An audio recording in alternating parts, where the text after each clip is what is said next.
thing, but it also brings so many postpartum challenges. Our next guest knows that firsthand, which is why she's on a mission to help mamas in her Georgia community with her psychiatric clinic on wheels, the first of its kind in her state. She literally brings mental health care to people's doorsteps, and that is what makes her a rad human.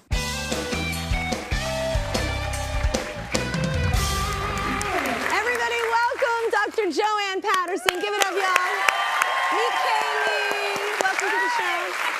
So I'm going to start with this. You had some struggles when your son was born, right? Yeah. Talk about that a bit. Well, I had him at 30 weeks, and I was on bed rest for 10 weeks. Yeah.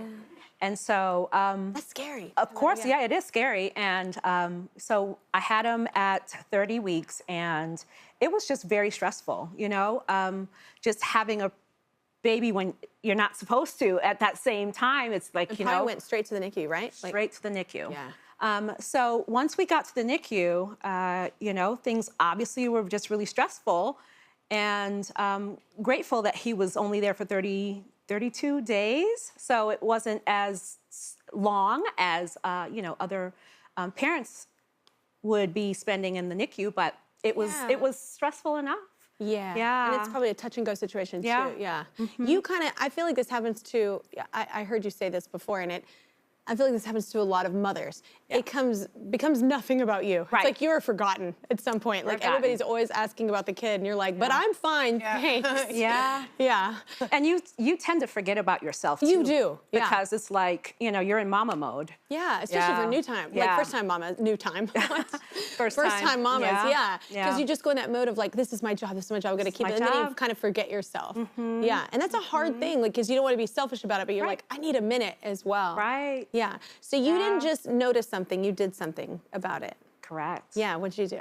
So after, you know, a couple years, maybe he was about 3 years old, I just noticed as an OB nurse, because I was an OB nurse at the time, and I also noticed that there were women who I would discharge and knew that they would need, you know, something more, and even, you know, with my son being 3, I just thought there's this gap in healthcare where, you know, they're always talking about how you're doing here, but not here. Yeah. You know, so the mental piece, or, you know, just the psychological piece of... I mean, your hormones are everywhere. Yeah. You feel crazy. Yeah. Yeah. Your hormones are everywhere. And not only that, but if you have a traumatic birth or a stressful, you know, labor experience, that piece is barely ever addressed.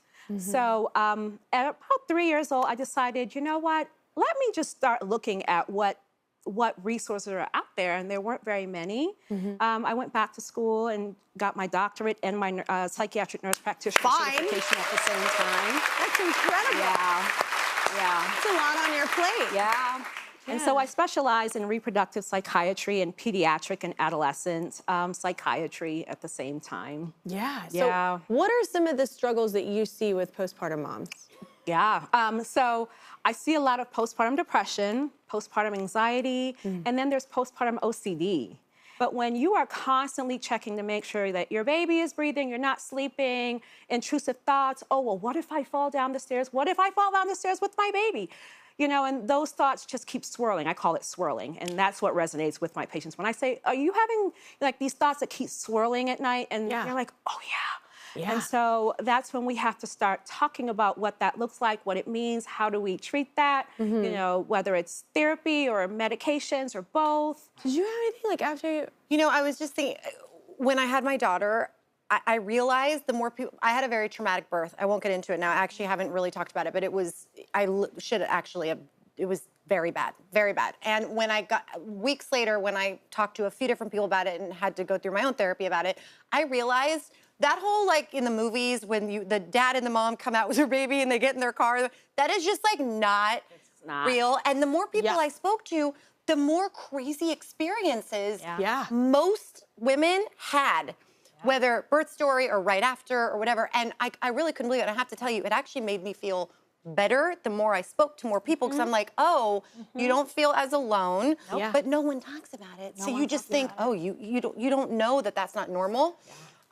but it helped me to kind of share my story very slightly with a few different people. Yes. And they kind of shared with me too. Yes. It doesn't serve anyone being quiet about it. It doesn't serve anyone. I know. I have a question.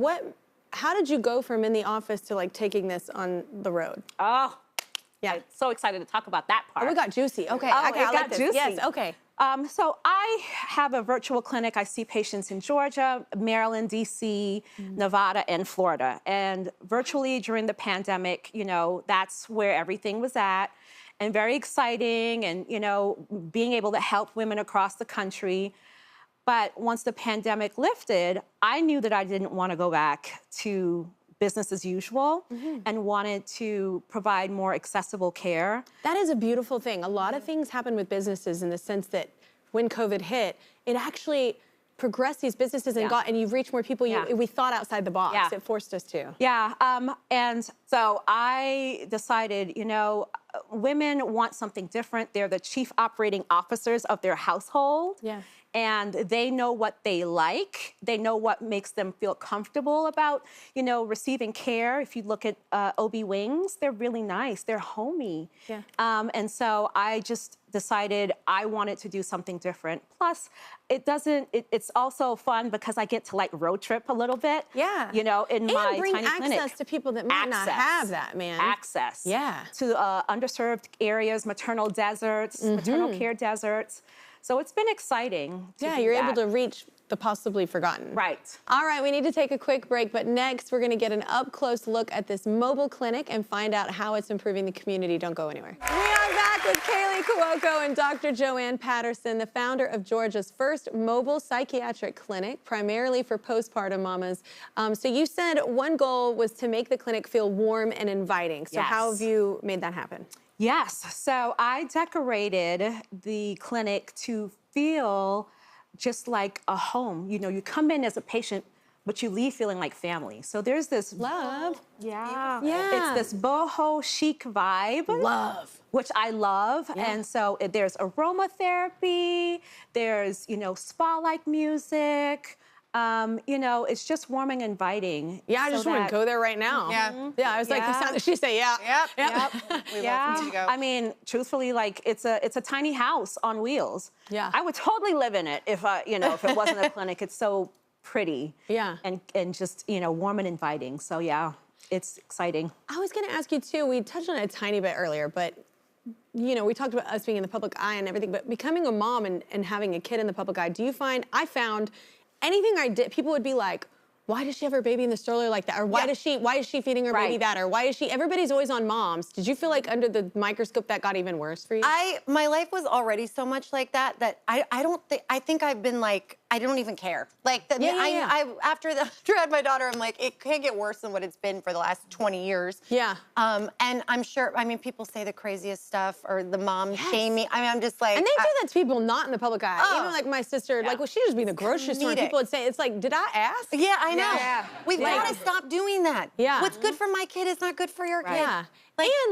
It's support is what most you're doing a people good need. job. Yeah. It's Wow. support. You're trying. Yeah. You need a lot of support, a lot of reassurance. Yeah. And that's where I come in because I usually have, conversations. I see pregnant women too. So just being able to reassure women that they can do this and then just give them tips. So there's a postpartum treatment plan that I give them so that they know what to expect. We talk about, roles and that, once the baby's is here because, we focus on the birth a lot, birth plans, but we don't have postpartum plans. And so I talk a lot about what that means because that's when the decline happens. You're breastfeeding, you're trying to keep your nourishment up. And you have to be up every 3 hours to either pump or feed. Right. You know what I'm saying? Like you're getting no sleep. Yeah. And who's washing clothes? Who's doing all that? Because it can't be you. And so I'm like, And not coach. everybody's surrounded by family. Right. Not everybody has the financial stability to be able to even hire someone. Right. So, yeah. Yep. Oh, I'm getting nervous right now. I'm sweating. Okay. What are your future goals? So my future goals for the clinic, I would love to expand and have like a fleet of little tiny clinics on wheels all over the country. As a matter of fact, I went viral twice. And so this happened, last month, well, actually September, where one morning I woke up and there's all these like notifications. I'm like, well, what's going on? Yeah. So it's resonating with the country that they want something different. There's a need. There's a different type of mental health care that women and children and adults, period, like they want something different. So Californians and people from Louisiana have been reaching out like, you need to come to our state. So I think, and if we're going to continue to live at this pace, this high energy pace we all are on, all the time, you got to be prepared for that mentally to take an effect and have an impact on you. So the goal is to expand. All right. Fleet. All right. Well, our friends at BetterHelp are dedicated to making mental health care and therapy accessible to all by supporting communities during difficult times. To help you expand your mobile practice and outreach, they're donating $10,000 just to help out. Just to pitch in. Such an incredible thing, especially for people that don't have access to that. Thank you. Yes.